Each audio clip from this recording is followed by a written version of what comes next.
What's happening, homie? Today we're back with another Criterium race commentary. Today we're at the second day of the Tour of St. Louis, the Forest Park Criterium. Pretty quick race. We averaged 26.6 miles per hour, averaged 213 watts, with a normalized to 244. And I'm racing for Kelly Benefit Strategy here, not the elite team, just to be clear. And we're going to start you off real quick here. We're going to jump ahead and, this was actually a pretty fun race. Pretty fast and really chill, averaging only 214 watts. It really wasn't hard. That's quite a bit under my FTP, and with the normalized being in the 240s, that's still a very, very easy race. So we're going to fast forward here a little bit, kind of just give you a quick overview of the course, the corners, and just kind of where moves could be made and where they couldn't be.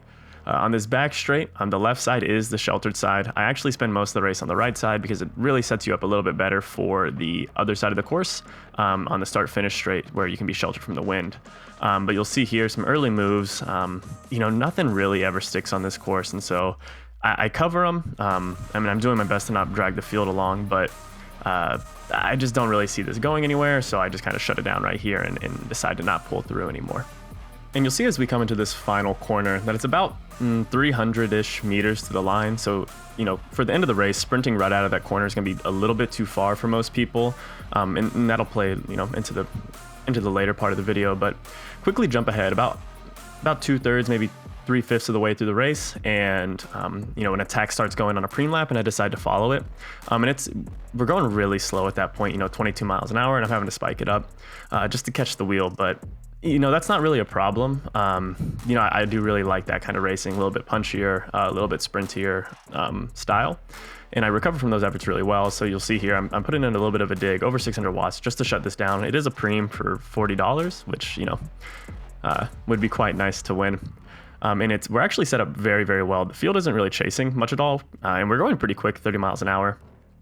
And there's just enough people that it seems like by the time we hit the final corner, everyone will have peeled off. And you'll see that's already starting with the rider on the right. He's being peeled off. He's just, you can't lead out at 30 miles an hour for half a lap by yourself unless, you're a pro. Another rider peels off, you'll see. And so I'm getting really lucky here because effectively I'm going to be set up really, really well for this last corner, and there will probably be only one, maybe two guys ahead of me, and they're going to have to lead it out because they're not going to want to slow down, right? That just it's bad for both people coming to that final corner, and they're just slowing down.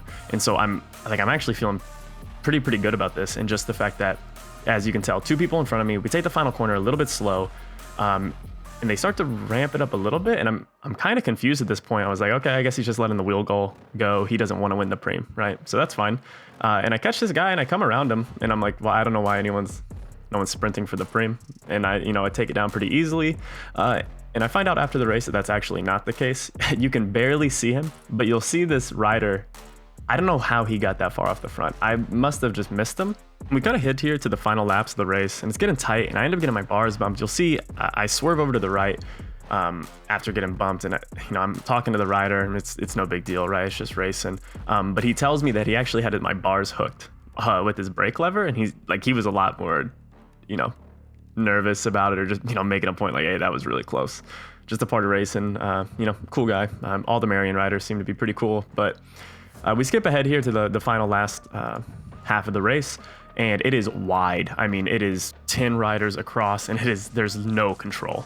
And with there being no control, there really is it's hard to move up. Oh, well, that's a lie. It's a little bit easier to move up, but you have to have a little bit more balls to do it, right? Everyone's going wide. People are swerving left, right, and you'll see this Lindenwood rider on my right. He's the one I should end up following as we cross the worst pavement in all of Missouri on this bridge. And it's starting to get fast, right? We're going 32. It's quick. It's just there's not a lot of control. And right there you can see it kind of starts to spearhead as we enter the last corner. And I need to be on Lindenwood, but for some reason I just think I need to open it up now, I guess. So I immediately jump it up to 1200, 1250, and I'm just in the wind, so I'm not making up a ton of spots. And I'm actually racing another rider on my left to this corner, and he just barely beats me, right? And so there's not enough space. That Cycle X rider probably ends up 2 riders ahead of me. I finished 17th on the day, so not terrible. Sometimes you wish it goes another way, but that's just how it goes. Great experience. If you enjoyed the video, please like, subscribe, and I'll catch you at the next one. Deuces.